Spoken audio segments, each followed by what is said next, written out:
नमस्कार। स्वागत है आप सबका राजनीति के इस अखाड़े में। मेरा नाम है अजय सेतिया। मित्रों, राहुल गांधी जगह जगह पर दावा कर रहे हैं कि प्रधानमंत्री भले ही नरेंद्र मोदी हों, लेकिन केंद्र सरकार से वह जो चाहे फैसला करवा सकते हैं, जो चाहे फैसला रुकवा सकते हैं। वह छाती चौड़ी करके दावा करते हैं कि मोदी संसद में उनके सामने भीगी बिल्ली बनकर रह गए हैं।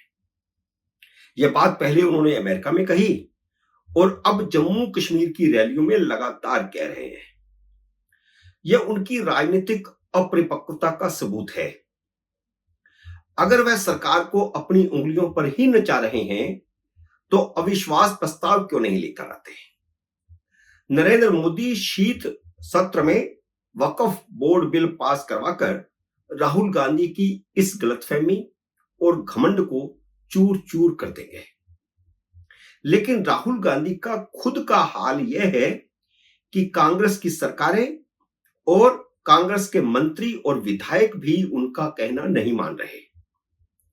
हिमाचल के पूर्व मुख्यमंत्री वीरभद्र सिंह के बेटे और सुक्खू सरकार के मंत्री विक्रमादित्य सिंह पहले गांधी परिवार के निर्देशों का उल्लंघन करके श्री राम जन्मभूमि मंदिर के शिलान्यास में पहुंचे थे।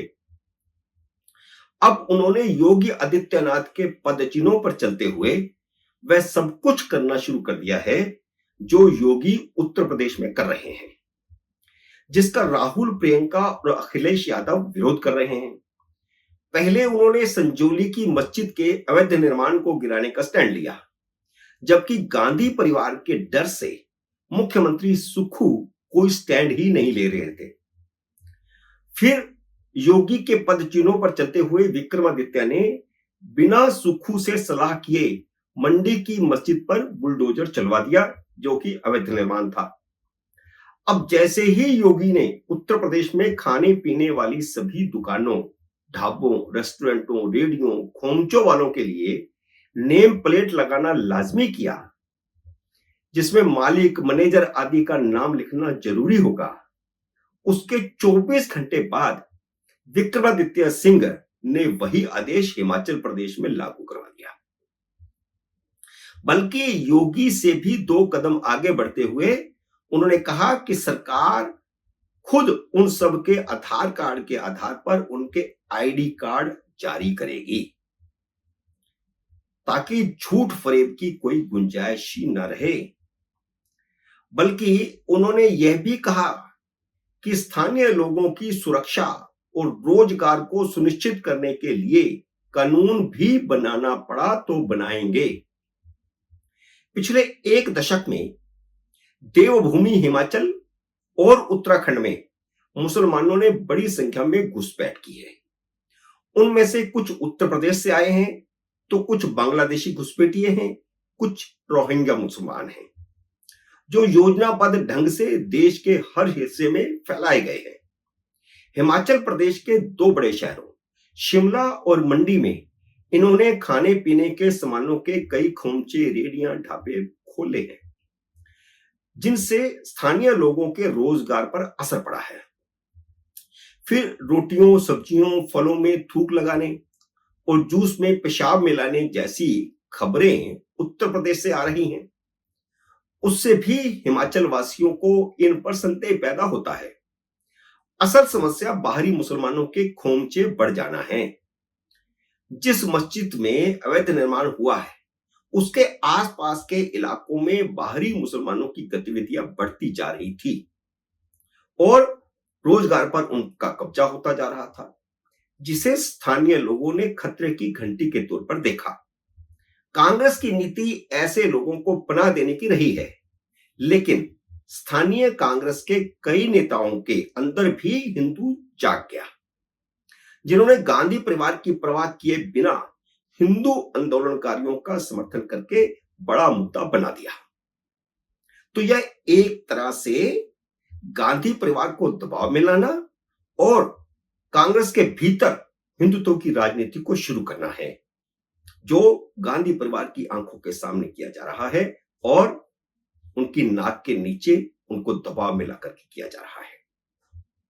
और हिमाचल के लोगों ने यह भी बता दिया कि वह गांधी परिवार के थोपे हुए कठपुतली मुख्यमंत्री सुक्खू को नहीं मानेंगे।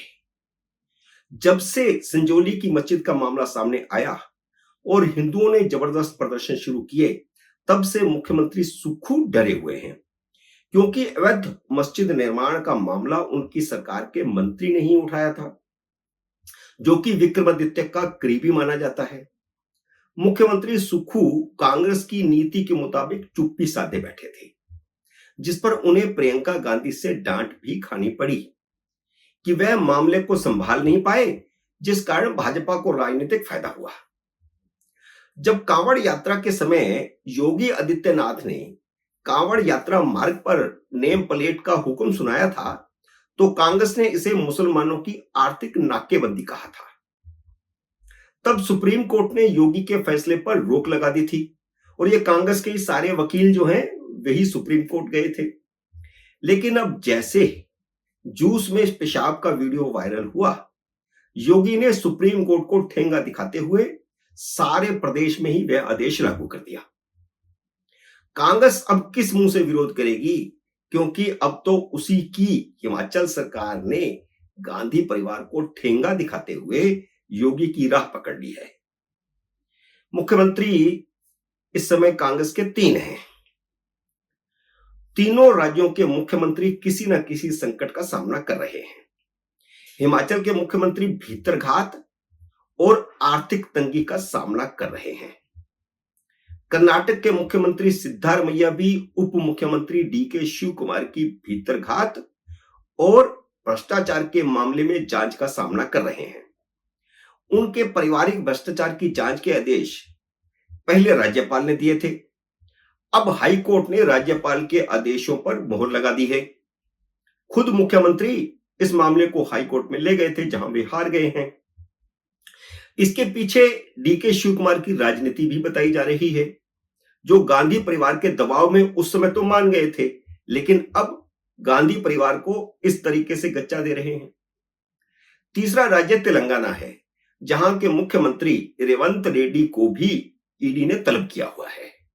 तो मित्रों, कांग्रेस का सिर्फ 3 राज्यों में सरकार है उनकी, और तीनों ही मुख्यमंत्री इस समय संकट में हैं, और कहीं भी कभी भी सत्ता परिवर्तन तो मैं नहीं कह सकता, लेकिन मुख्यमंत्री परिवर्तन हो सकता है। मित्रों, उम्मीद है मेरा ये वीडियो आपको पसंद आया होगा। इसे लाइक और शेयर कीजिए। अगर आपने मेरे YouTube चैनल को अब तक सब्सक्राइब नहीं किया तो कृपया सब्सक्राइब करके अपना आशीर्वाद दीजिए। जल्दी मिलते हैं अगले वीडियो में किसी अन्य विषय के साथ। तब तक नमस्कार।